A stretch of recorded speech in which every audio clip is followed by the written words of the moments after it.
welcome to ThinkTech Hawaii's Connecting Hawaii Business. My name is Kathleen Lee, and I am your host for this program. A couple of weeks ago, we debuted the show's new name, Connecting Hawaii Business, which was formerly Business in Hawaii. So we're very excited to launch the show under this new name.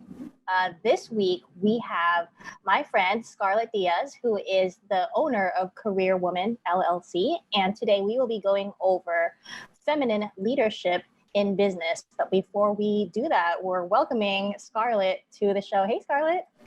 Hi, Kathleen. How are you? I am doing well. And for those who are tuning in, you can, since this is live streamed and you can watch it after as well, you can send in your questions during our program to questions@thinktechhawaii.com. So Scarlett, tell us a bit about yourself, your professional, I'm stuttering today, your professional and personal background and how you came up with the Career Woman LLC. Awesome. So, hi, my name is Scarlett Diaz. I actually hail from Houston, Texas originally. I live in Honolulu now, but have been in quite a few places over my lifetime. So I went to the University of Southern California in Los Angeles. I actually completed Teach for America in Atlanta, Georgia. I've lived out of the country, so Brazil, Peru, Dominican Republic, and a few other U.S. cities. And after my teaching stint, ended up going into corporate America. So my major is actually in international business. And I started working for AT&T in Atlanta, which then moved me to Dallas. And now my current day job is as a regional sales manager for a partner company of AT&T, and I cover Hawaii and Southern California. I also happen to lead global diversity and inclusion for my company as well, which we're based in 17 countries. So that's quite a fun task. And a lot of places. I like to travel. What can I say? So every time I tell somebody this, they ask, "Oh, military?" And I say, "No, just travel bug." So there's something wrong. I don't know.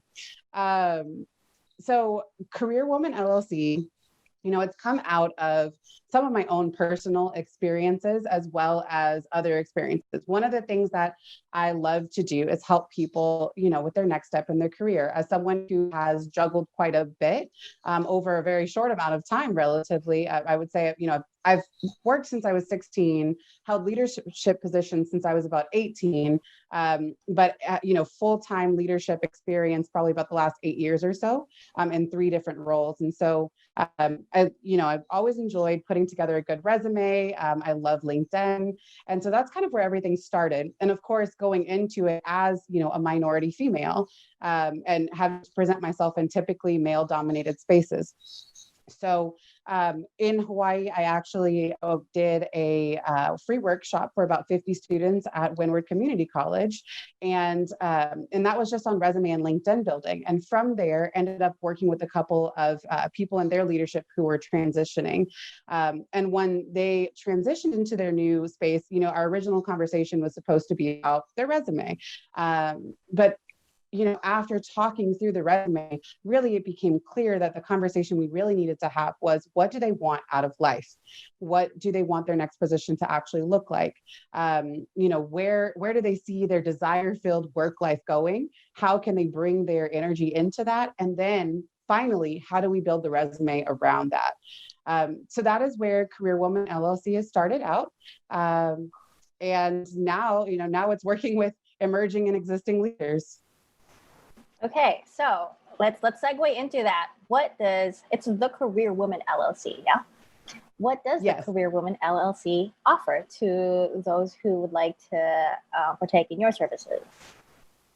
Great question. So we focus on existing and emerging leaders and basically helping them it's a little bit different. So if you're an emerging leader, it's focusing on really how do we personal brand, right? How do we get you into that next role that's going to be a leadership role? So an emerging leader would be someone who's had some work experience. Maybe they've worked, maybe 2 to 5 years. They're looking to get into a leadership position, and they really need to help pivoting into whatever that position is, whether it's within their current company or it's in a new organization. And then the existing leader, it's really talking about how do we, define your purpose and navigate that as a leader. And then also, basic skills like time management, again, maintaining that personal brand, how to hold yourself in the boardroom or in other male dominated spaces. And so, I want to be clear that I do work with mostly women clients, but I do have other clients as well that identify under different genders. So that it's not just females. However, there is something to be said about, lack of leadership that is available right now for female leaders. So that is my passion space. I like that. So what business sectors do you focus on? Yeah, so my background includes nonprofit and education, but I do tend to spend most of my time in the corporate space. So working with company, Fortune 500 is a perfect space just because there's a large growth opportunity within companies such as that. But it could be smaller companies as well, really looking for people who are in more of a private sector that are looking to increase their leadership roles over time. Okay. And of course, you mentioned that this is, Career Woman LLC came out of your passion for wanting to make a difference in certain spaces. And we had talked about this yesterday. What do you feel is lacking right now in the professional world that you would like to see more of? Yeah, so that's a really good question. And it's actually something that we continue to talk about in my diversity and inclusion group as well. So one of the biggest things that you see lacking in corporate America is female representation. Now, has it grown over the last few years? Yes. But most of the board of directors for companies, most higher leadership positions, in fact, I think there was a study done by Harvard that said around 95% of top positions in businesses or in public companies are still held by men. So I would actually like to see not only just women, but minority women, especially stepping into those roles confidently and succeeding in those roles as well. Okay, and now we launch into the title of this program, Feminine Leadership. I know we had talked yesterday about how people have different sentiments when it comes to the word feminine. And when you combine feminine leadership, now we're trying to define something here. So let's go back to you, since that is pretty much the basis of your business, right? It's empowerment, but it doesn't necessarily work with just women. So Scarlett, what is female leadership? And then I know you had a slide too, so we can yeah, if you want to bring up the slide, that's great. So, I think it's really interesting to note a lot of times when people hear the word feminine, it's stigmatized, right? They think that it's a negative or a weak aspect. And really, as we're seeing more women stepping into roles that are, higher leadership, we're seeing different skills that are emerging that are actually changing the landscape for the better. So, and I do want to make sure that I highlight that it's not, you don't have to be female in order to exhibit feminine qualities, especially in leadership. So it can be actual male or non-binary or whatever gender that you identify as, and still exhibit feminine and masculine energy. And so the slide that's up right now kind of gives you kind of the idea of what the difference is between them. So I'll start with masculine energy, actually, because that's the easy one, right? That's the one that we're all almost familiar with. Especially in the professional business sector, right? Right. It's the logical, structured, goal-oriented. I'm going to make a decision. You come to me for the decision. It's very clear. I can figure out the how, right? You just tell me what it is, and I can put together the pieces and figure out the how for you. And, those are great skills. No one is saying that those skills need to go away. But as a society, we've over-rotated into just focusing on those skills as good leadership, when actually there's an entire other side of the spectrum that exists, and that is the feminine energy. And so this is a little bit of the softer side, right? The intuition, being compassionate, having more emotional intelligence, as we've seen this be very important in recent days with movements such as Black Lives Matter and how that's coming into the corporate space. And along with that, spaces such as, reception or being creative. There's a lot of creative roles that do take, it requires a different type of energy to be successful. So it's not just the how, but it's why are we doing this? It's the being or the emotional side of it, the sensual side, if you will, that exists. So again, not something that, you have to be female in order for that to resonate, that exists within all of us. And really the key is balance. There is balance to be found between the two. But we don't want to push down that feminine energy because it has something important to bring to leadership. And, women, we have it innately. We just have to access that.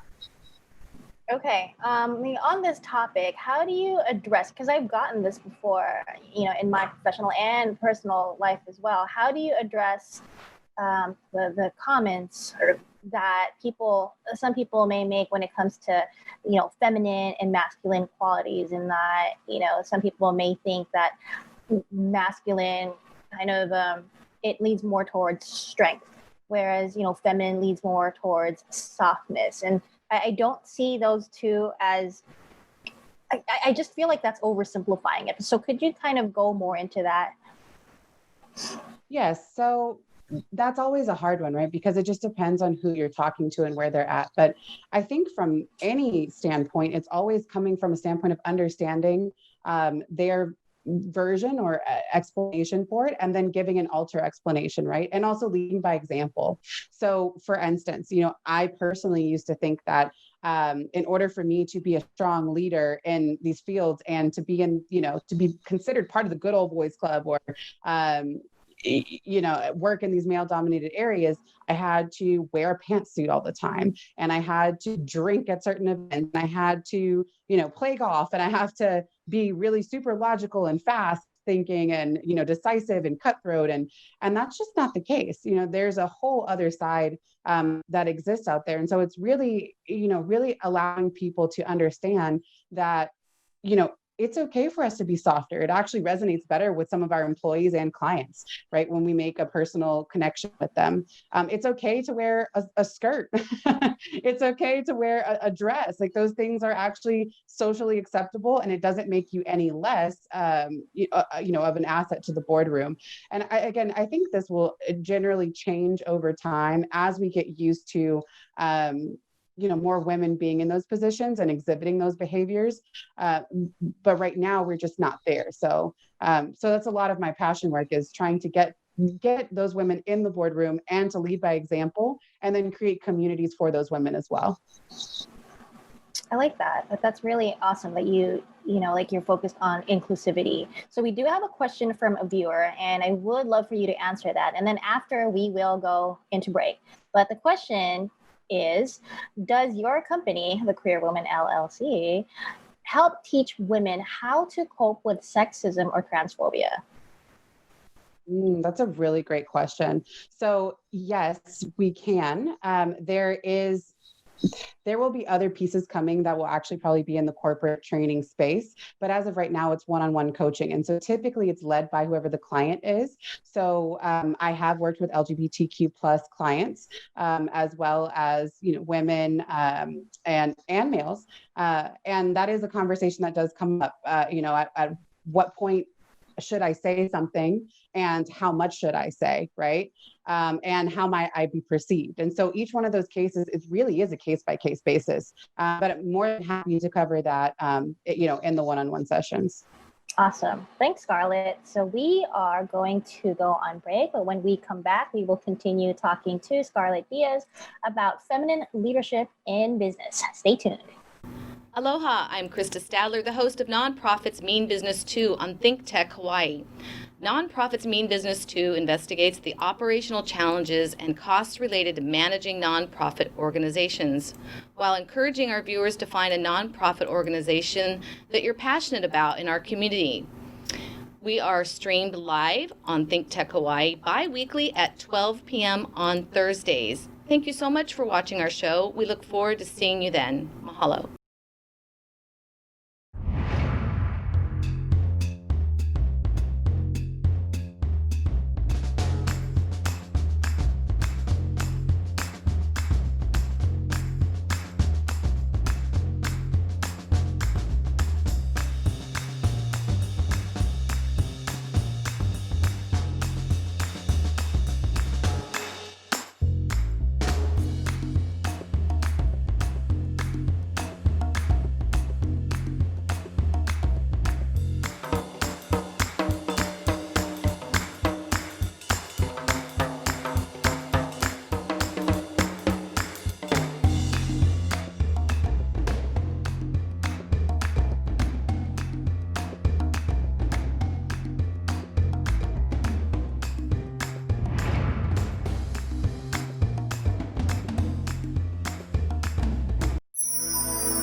Welcome back to ThinkTech Hawaii's Connecting Hawaii Business. I am Kathleen Lee, your host, and our guest this afternoon is Scarlett Diaz from the Career Woman LLC. So right before we left off, we had a question from a viewer, and the question was, does your company help teach women how to cope with sexism or transphobia? And I would like Scarlett to go over her perspective on that. Yeah. So, man, these are the hard questions, but I love talking about this stuff actually. So, I said before the break that is something that we do cover in one-on-one sessions, but I did want to take a little bit more time to address that question, right? Because there's a lot of layers that are underneath that. So a couple of experiences that I will share with you. Well, one is actually one of my clients does identify as lesbian and is in a leadership role. And for her, that was a large conversation in her new leadership role of, again, if and when do I come out, right, to the company? How much of my sexuality and myself can I bring into my day job? Those are all really big questions. And like I said before, it is a case-by-case basis, but one of the things that I like to focus on is really owning yourself. Right. There is sexism in the workplace. There is. And there is transphobia, not in every workplace, not in as much in certain ones as others. And that's why I say that it's a case by case basis on how we handle it. But at the end of the day, we want to bring confident and strong individuals to the table. We want to make a difference and show that, me being transgender, for instance, would not affect my work. Or me being lesbian or me being bisexual, none of that actually affects the work that I can bring to the table. And I also wanted to take a second to hit on pronouns too, because in another experience, actually within the diversity and inclusion group that I work with, there is someone who actually identifies with they and them pronouns. And, quite honestly, that was, something brand new to me as far as the workspace goes. But it's something really important to address and to make sure, and this is why I said there will probably be corporate trainings coming later, because we did notice that there are huge gaps in HR departments with just, I don't think always that it's malicious intent. It just might be a missing that that understanding piece, right? A bit of ignorance, if you will, between the candidate and the actual company. So again, conversations that are case by case, and more than happy to have those on a one-on-one basis and help people work through those. Okay, I like that. Thanks, Scarlett, for going over that. One thing that we are all dealing with, both locally, nationally, and globally, is the pandemic. So, what challenges have you faced, or have you seen your clients face during this time? Yeah. Wow.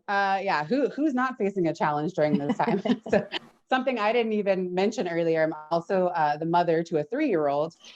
So it has been really interesting when her preschool shut down from March to June. They're actually finally back open. But yeah, having to balance, that new lifestyle of working from home completely 100%, and also having a 3-year-old at home. And, I'm not going to lie, there were some rough days. There were some rough days. But we learn balance, right? And this is something that I've seen and helped walk people through is being able to not only balance your life and adapt to this new normal that we live in, but also to give yourself some grace and understand that you don't have to do everything perfect. No one's expecting that in the new normal, but there's a way to get it all done if you time manage correctly. If you give yourself some space and some balance to actually do things that matter to you, believe it or not. So, whether that's working out or meditating or journaling or, all of those skills actually play a role in what you can bring to the job as well. And another thing that I've seen during the pandemic that has seemed to be, I think everyone would say this is a big struggle right now, is the layoffs. So some companies are doing really great, some are staying steady, and a lot of companies are laying off, right? Or even unfortunately going under, especially here in Hawaii. And so that conversation, it brings a lot of anxiety for a lot of clients. I've spent my life, my last 5 years, 10 years in this field working for this job, and now I'm laid off. What do I do? And one of the things that I really like to do is kind of, I guess you could say, repurpose that conversation or realign it. And in doing that, it's really making the focus on the realm of possibility that exists. So, a lot of us, I would venture to say, probably the majority of people who are working a 9 to 5 are not in their most fulfilling, desire-filled, purpose-driven job that they want to do for the rest of their life. But they've gotten comfortable, right? We know that it brings home a paycheck. We know that it has benefits, hopefully. And I'm comfortable here, and I don't have to try anything else. So this is actually, transition is always hard, but this is an opportunity for us to really look at what the realm of possibilities is for us. And, especially if you're working with a coach, sometimes it does help to have somebody who understands exactly what realm of possibilities are out there. I've had certain people give me, they say, well, I don't know what I want to do, but I know I want to make this much. And I'll say, based on your skill set, you could actually make twice as much.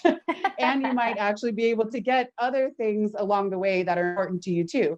So they say, I'll typically ask questions like, not only like how much money do you want to make, but what kind of lifestyle do you want to lead? Who do you want to be? Do you have family? How do you want to be for your family? Would you like to work remote all of the time? Is that the ideal? Or is the ideal, 2 to 3 days out and a couple of days at the house? Or is the ideal, a 9 to 5, behind a cubicle? It's different for every person. And so that is, again, a great conversation that we can open up during this time where everyone's in transition.